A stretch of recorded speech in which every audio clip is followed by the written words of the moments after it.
मुखिया जिंदाबाद, पगली मुखिया जिंदाबाद, पगली मुखिया जिंदाबाद, गुलारिया देवी जिंदाबाद, लौका छाप जिंदाबाद। लौका छाप अब का जीत गईनी आ जवान छिनार हमरा के वोट नहीं खू देले और बड़ा बिगहावा में रहे वाला पेजिया के दल बाजा वो छिनार का बाह टूटी जौना हाथ से जाके मछली के आंख दबले बास हमर लौका के खरे छोड़ देल रहस तब लौका खरा के खरे रह गई मछली मर गई लौका ना लरवाला हां मछली तो तुम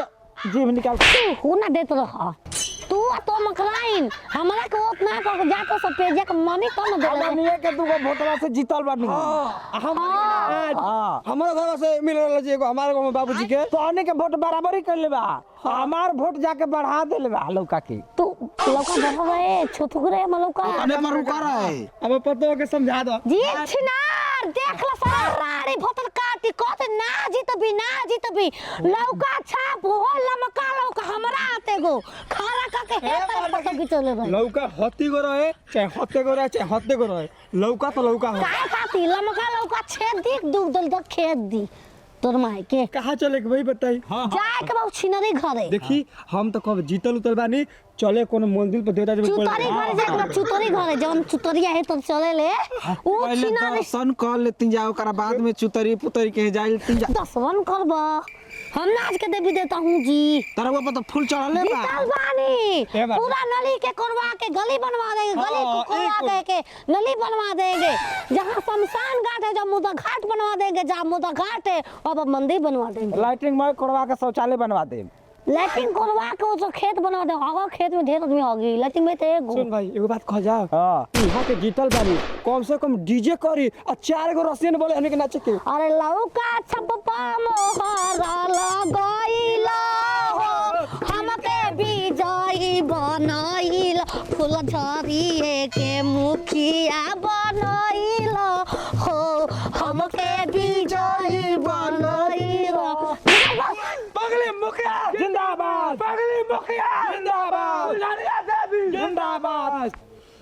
बताओ गजब लीला हो गई कितना प्रयास कनिया का से का कनिया लेकिन हौ पगली जीत गई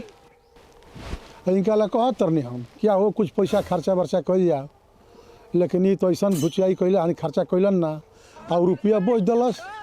अब बताओ पगली जीत गई अब तो अत्याचार करी हो समस्या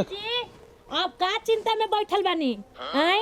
मुखिया जी के उनका खर्चे करने खन कैले कितना रुपया बटले बड़न ए जब अपन बॉल पे न लेले बिया पगली बिया चारों सब कोई के गरियावा चलती है मारा चलती है तो जीती ना वो बताई ना अब तो ये समस्या बा के अत्याचार करी हो अत्याचार नहीं अत्याचार ना करी वो तो ऐसा करी न तो देख ले ना जीत रहे तो केहू के छोड़ते ना रहे यूं लगा के आप कहें छोड़ी अब तो मुखिया जी बन बोल दिया मुखिया जी ते कहानी हम वही घर से मुखिया जी करके फटले के होकर से मिल के होकर आता ना मोच पे तो कितना रे हम नहीं जीता वोट कोई के कहला में बा ना जान तो खर्चा करे तो जीत गई लेकिन खर्चा ना कैला हन खर्चा ना कलन अब खर्चा कर दियाला मुचोट के धर ले रही मुचोट के धर के धर तो बताओ हमनी के तो बेइज्जती बानू का 15,000 काट ये भाई कुछ ना कुछ चल रही आ देखी बगली के देखते कोई घर ले ना ढूक जाए के बा राही ऊपर बतो पगली मुखिया जिंदाबाद गुलारिया देवी जिंदाबाद गुलारिया देवी जिंदाबाद जीत गई भाई जीत गई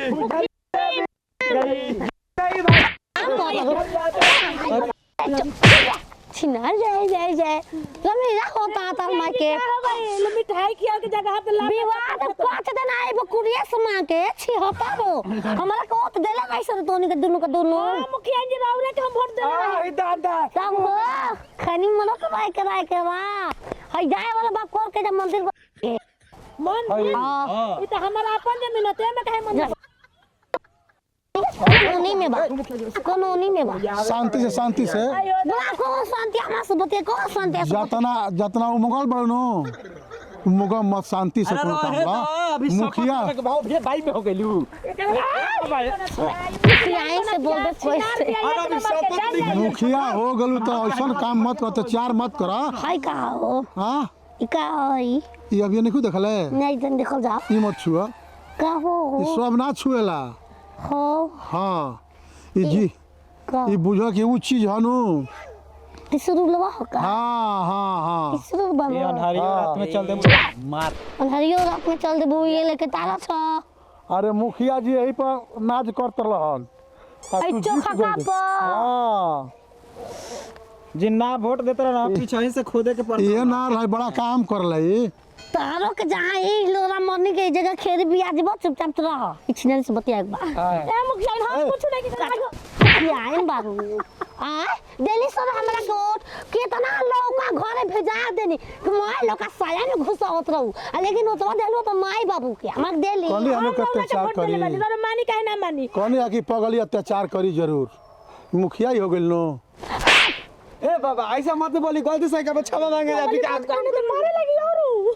जोन चोखा के पावर दिखा दो चोखा ता ढुलू के भाव कर दे बाप बे तनी होश में रहा होश में तोरे माई भी खुश भी अच्छी ना नहीं, बतिया के दो निकाल के देता है जगह भूख यानी के दुआरी पर थूकी कदी काट के मतलब चली आई है न तो निया के नाच के बाद तू नाच भी बिकनी पहन के बिकनी तू ही नाच तोहरे ना चल सुनो। आ जाने केवल नातियन बना ढेर तारा घमंड बनो ए जला जा आ तू कबरवा दिह का बना जा कबरवा दिह ई मोच तू जा। बार के कबार कुछ का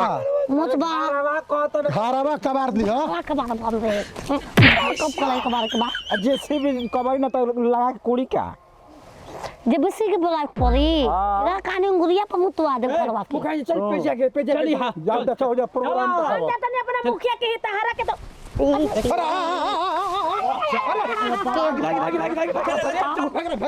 कहियो बताओ आयो मैया कहां तो आई लौड़ा के तो ना तो बोली ओकरा के देखते घर में भाई ते जा बैठ के काजे में का बतिया तरनी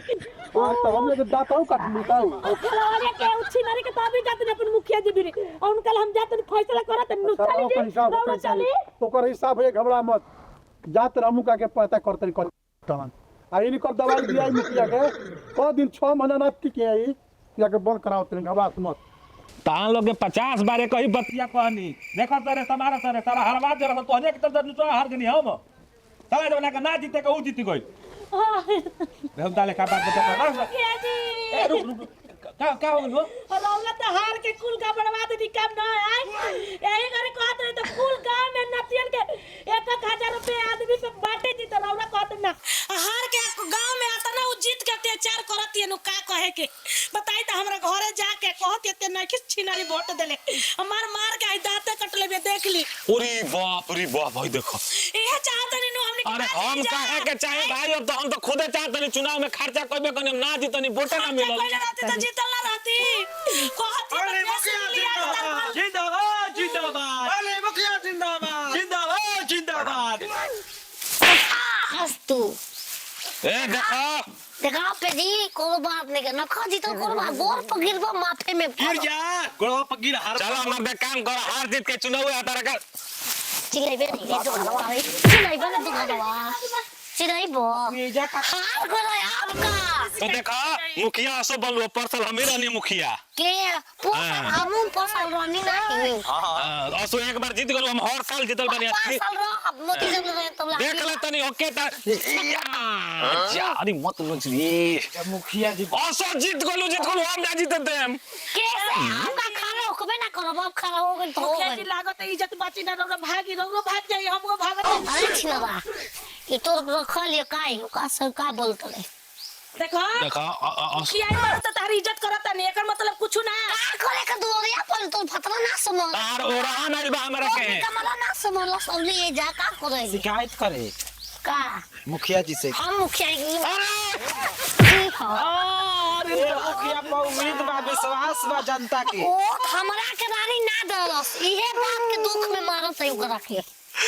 तू 5 गो जोला लेके घूमत रहो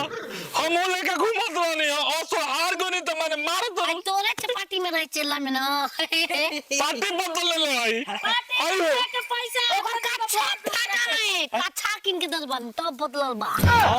ठीक है ये कुछ में पकड़ हो गई बा हमरा के काहे नहीं लता हम पार्टी अच्छा मैं खनी किन दलबन 5-6 गो बाइक चलाते सका संग आगे पीछे रहे तो बराबर आगे घूमत हम पीछे देखी मुखिया जी जवन व्यवस्था आदमी के ना मिली हां तो बदल में ना करे कहे ना जाई हम ना देती तो हम लोग के पंडित सधुआई में हां ठीक कहती हो दिन भर खाली हाथ बजा सोमरस सुन चोली ओली पहन के हम दुआ होई है ना मुजरा करे के बा मुजरा रउआ मुखिया जी हमनी के सोमरस देत ना रहनी है हमनी का पार्टी बदल है ये सोम अब एक को रही को बड़ा सुनने के सुनवाए के अब करे के जाई करत रही हम चलो दिन ए जा रहा ना जा ए सुनो कम से ए मुया हमरो कानूनिया पास कर दो खुद कॉलेज रउआ पास कर ई कहां से पास हम करे पढ़ावो तो ई तू मुखिया का पद छोड़ दो तारम कॉलोनी पास कर दे हमारा समर्थन दे दो अरे पांच छोड़ के थोड़े करो हां ओ देखो होला कुर्सी पर अपने बैठल बा कुर्सी पर खड़े न बनी रे ए कुर्सी के कोनो महत्व बा चल जाए मंदिर पर पूजा पाठ कर के अगरबत्ती देखा जा काय खाती तू कहिया हरबू अब तू छोड़ द ना आई कुल 5 साल के बाद देख एगो तोर शरत बाबू तू बताओ तो सपना में तू बिकिनी पहन के हम हमरा के मुजरा को के दिखैले जे हम ताए हम हाल में बानी तो हम व्यवस्था में बानी तू चल हम आवत नहीं सपना में